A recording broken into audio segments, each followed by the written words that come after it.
Good morning, class 12th.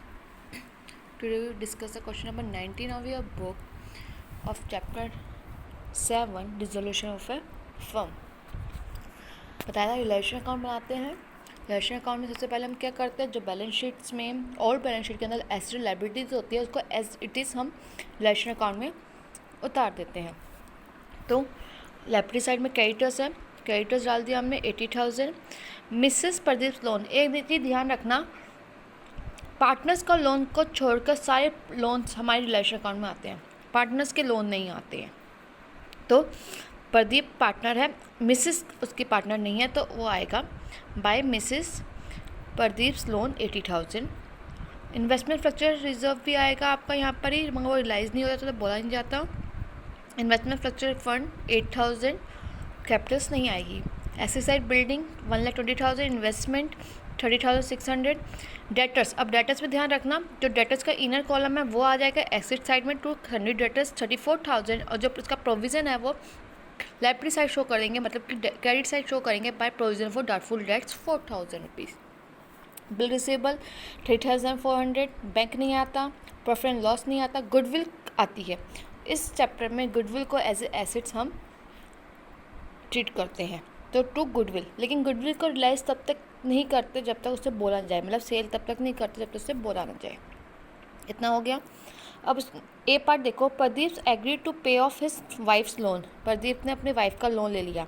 Loan किस side लिखा हुआ हमने, क्रेडिट साइड, तो उसका लोन पे ऑफ किधर होगा, टू साइड. तो टू प्रदीप कैपिटल के नाम से 40,000 शो कर देंगे. Half of the debtors realise 12,000. आधे डेटर्स हैं, डेटर्स टोटल कितने हैं हमारे, डेटर्स है हमारे टोटल 34,000. आधे डेटर्स हमारे रिलाइज हो चुके हैं, किस नेम से, कुछ नाम नहीं बताया, तो बाय कैश. डेटर्स 12,000, ठीक है. उसके आगे लिखा है remaining debtors were used to pay off 25% of the creditors. हम कोई डेटर्स क्रेडिटर्स को दे देते हैं, कोई चीज़ क्रेडिटर्स को देते हैं तो उसकी जनरल एंट्री नहीं होती, लेकिन उतने से क्रेडिटर्स हमारे कम हो जाएंगे, मतलब 25% क्रेडिटर्स हमारे कम हो चुके हैं, ठीक है. इसके एंट्रीज नहीं होती जब कोई चीज़ क्रेडिटर ले लेता है. तो नेक्स्ट है इन्वेस्टमेंट सोल्ड बाय, सोल्ड हुई है कैश में आएगा, लिया नहीं है, सोल्ड हुई है चाहे नाम हो. बाय बैंक इन्वेस्टमेंट 27,000, ठीक है. बिल्डिंग 1,52,000, बैंक में ही आएगा. Remaining creditors were to be paid after 2 months, they were paid immediately at 10% discount. अब 80,000 है, देखो नीचे दे रखा है क्रेडिटर्स के बारे में, 80,000 में 25% लेस कर देंगे तो 60,000 आएगा हमारा. उसमें इसमें बहुत 10% डिस्काउंट, 10% 6,000 लेस कर देंगे इसमें से, तो आ जाएगा हमारा. और 2 months और 2/12 भी करेंगे हम, तो 60,000 का 10% 2/12 1,000 आएगा. तो हमारे क्रेडिटर्स आए 59,000. तो हम क्रेडिटर्स किस साइड डालेंगे, to side, to bank. Creditors आ जाएंगे हमारे 59,000, ठीक है. Bill receivable settle at loss 1,400. Bill receivable में कितना लिखा हुआ था, एसेट साइड, तो टू साइड बाय साइड आएगा बाय बिल रिसीवेबल. कितना है बिल रिसीवेबल हमारा टोटल 37,400, उसमें से हम लेस कर देंगे 1,400, तो आ जाएगा 36,000, राइट. एक्सपेंसेस लायबिलिटी कैश में to cash expenses 2,500, total expenses हो गए हमारे 61,500, ठीक है. अब हमने एक चीज़ ध्यान रखनी है कि कोई चीज़ रिलाइज़ नहीं होती तो हमें उसको रिलाइज़ करना होता है. देखो ऊपर एक लाइन लिखी हुई है जो मेरी छूट गई है, Pradeep was disputed to realise the assets and liability to pay off his liability. He was paid 1,000 commission for his services, उसे कमीशन मिलेगा. तो टू प्रदीप कैपिटल के नाम से कमीशन 1,000 कर देंगे, बैलेंस निकाल लेंगे हम अपना, तो बैलेंस आ जाएगा हमारा 30,500. इसको हम बांट देंगे रेशियोज़ में 3:2. तो 3:2 में बांटेंगे तो 18,300 एंड 12,200 हमारा आ जाएगा. एक और क्वेश्चन करते हैं, balance sheet of the firm as a 31 March 2019 when is for decided resolve the same as. Balance sheet दे रखी है, ये दे रखा है आपको नीचे. रिलेशन अकाउंट शुरू करते हैं. सबसे पहले लायबिलिटीज उतारते हैं. बाय सन्ड्री क्रेडिटर्स 14,000, रिजर्व नहीं आएगा, जनरल रिजर्व नहीं आएगा, कैपिटल नहीं आएगी, कैश नहीं आएगा. डेटर्स डालते हैं, टू डेटर्स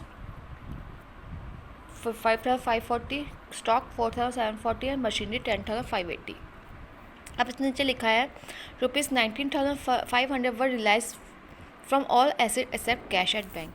सारी एसेट रिलाइज होगी, तो बाय बैंक आ जाएगी हमारी अमाउंट कितनी 19,500।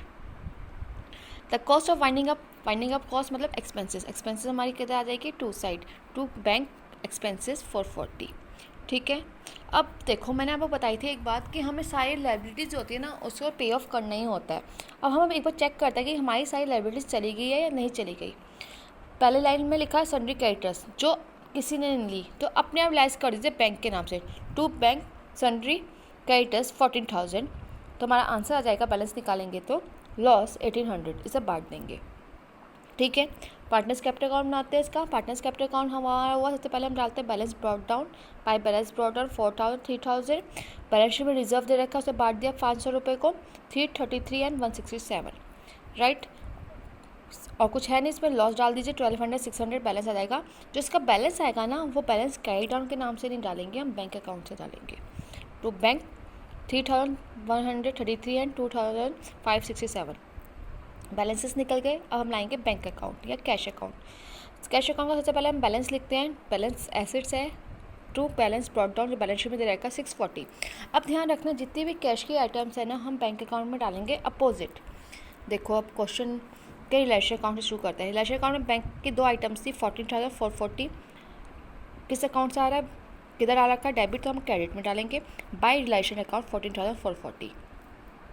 इधर देखते हैं हम रिलेशन अकाउंट की क्रेडिट साइड में बाय बैंक दे रखा है 19,500 टू रिलेशन 19,500, इतना आ गया।